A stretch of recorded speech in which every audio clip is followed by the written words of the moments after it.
apply a restriction. So I'll save us the time of going through and drawing what lines of, or deriving what lines of constant eta and chi should look like, and just draw the Minkowskian Penrose diagram.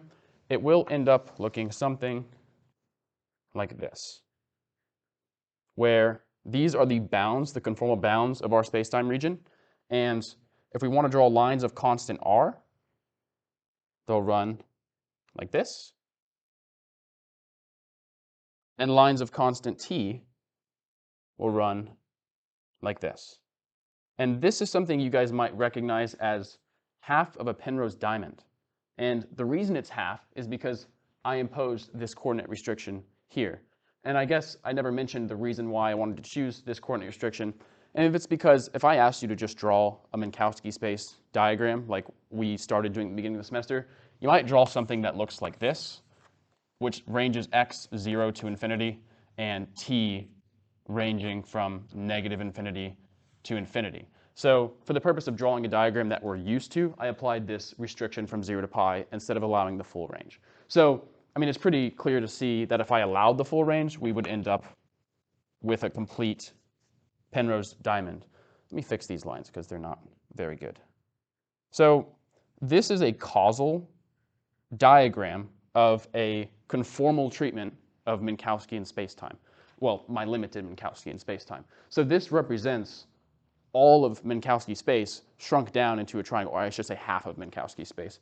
And there's a couple key points. This is chi equals 0, this boundary here. This is typically denoted as I plus, and then down here I minus, and this is I naught. And then these boundaries here aren't physical boundaries because they're not a point or a region we can reach within the spacetime. They bound it. They're not part of our original Minkowski spacetime. These are denoted as scri plus and scri minus.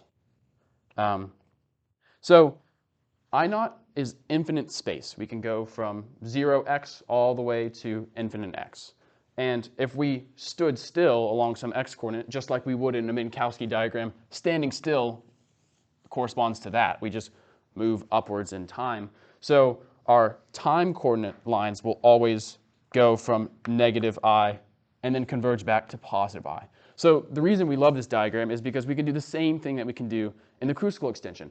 I can still draw my light cones here, and locally they'll hold up just fine. And I can trace the path of a photon through this region any way I'd like. But it should be noted that this is an entirely boring result. This doesn't tell us anything interesting. It's Minkowski spacetime. It's flat, it's empty. So yeah, I mean, I can go ahead and draw a light cone like this and just say, okay, well, I'm gonna go to some infinite direction. And it should be noted that, like I mentioned, these boundaries here don't represent physical, like it's not a point because this is some combination of eta and chi. So this would just be akin to, you know, at some time running in some direction into the future, because this is a completely conformal treatment. But this is a pretty non-interesting result. The good news is that we've gone through and explicitly defined how to arrive at something like this, minus me actually solving for lines of constant eta and chi. So now I can go ahead and write out the metric for Schwarzschild and draw the Schwarzschild Penrose diagram, which is the one that you guys are most likely more familiar with.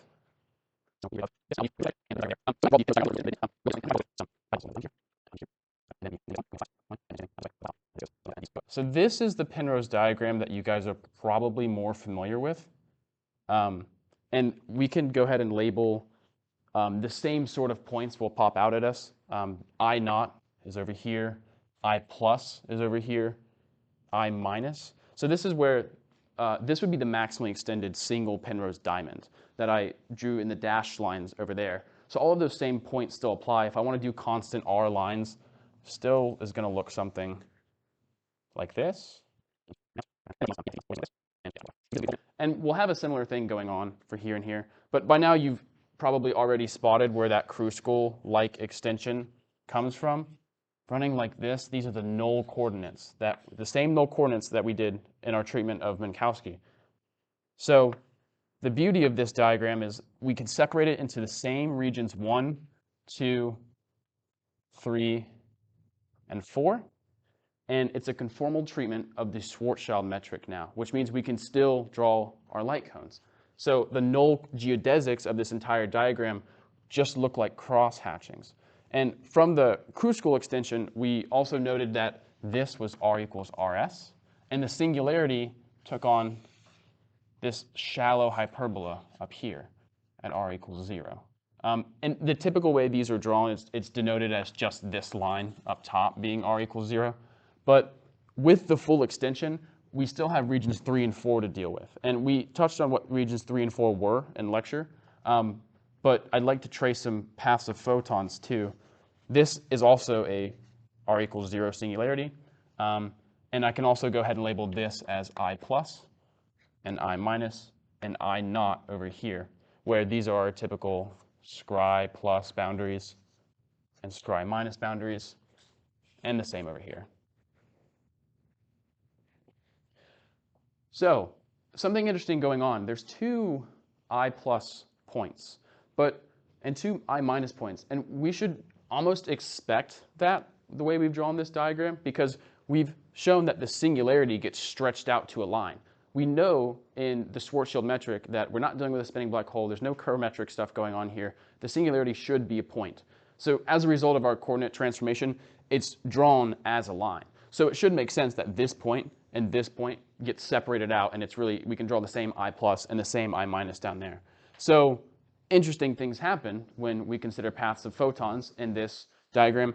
That's actually the whole purpose we draw these, is because I can still preserve my light cones. So say I have some starting point here, the 45-degree light cone still holds up, and I can have some particle that will inevitably cross our event horizon at R equals RS, and then some particle that will just go off to the scry plus infinity. And then same thing for the negative version of the light cone. We have something that looks like it's coming from region 4, or either coming from the scry minus infinity. So interesting things happen when we consider what's going on in region 3. We know that because the light cones hold up with our d eta minus d chi, any travel in these regions is entirely forbidden. This would be superluminal traveling speed. But if I draw a light cone out here, we can note that these photons can arrive to the same point inside the black hole's interior. And likewise, if I go ahead and finish out this light cone over here, they can originate from the same point too. So this would be akin to somebody sitting in region 4 and shining a photon in either direction. And either way, they're going to exit the white hole, the region 4, but end up in entirely different universes that are theorized to exist. But again, anyone here has no access to this region. They can only meet in region 2 in the black hole. So that's a really interesting result. We have a parallel universe, and both of them have access to the same black hole, and both of them can get things from the same white hole, but they can't communicate with each other. If you wanted to look more into this, this point here is known as the Einstein-Rosen bridge, and there's a paper on that. I don't know when it came out, but I'm not going to go into it in this lecture. So are there any questions on any of the things I did? I know that was a heavy derivation, but hopefully this makes more sense now. Yes? So region 1 is all of space. Yes. Like the entire universe. Yes.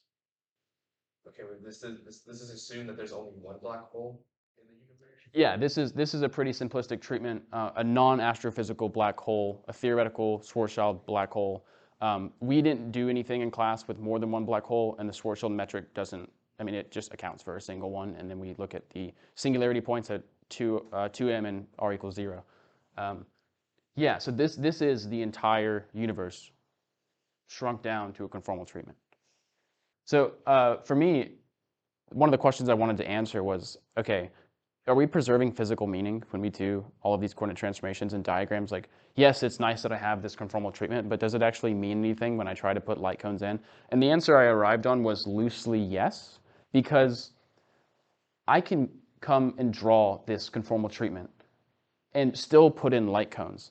But we know from in class, an in-spiraling photon into a black hole will appear to freeze on the horizon. So from the point of view of the photon, this is a true boundary. I mean, it's not going past. But we know from our point of view, it will be able to pass the singularity.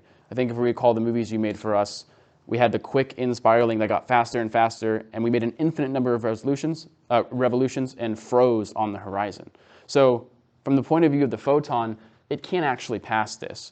But if we take the outside frame of reference and allow it to go through, then it should actually go into these regions and reveal all of these other region 3 and region 4. And if you take the Kerr extension and go all the way into tiling this whole board up and down, you should be able to trace those passive photons through. The only thing I'm not sure about, and I would probably like to look into myself, is can you go through the singularity? Because that should come out into a white hole. But and what does it mean to go beyond r equals 0? It's r equals 0. It's a radial coordinate. It doesn't mean you can't go into r. I don't know. So strange things are happening there. So all of this is based on conformal Yes. metric. Yes. What if you solve Einstein's equations and end up with a metric that is not an arbitrary metric? Is it still possible to draw a Penrose diagram for that?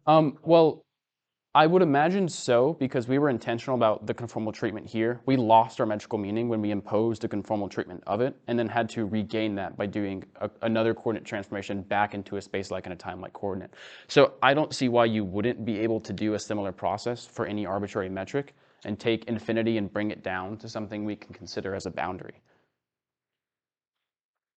You might lose your metrical meaning in the process, but I would assume you would be able to transform back into some metrical frame where your null geodesics would hold up and give you something meaningful.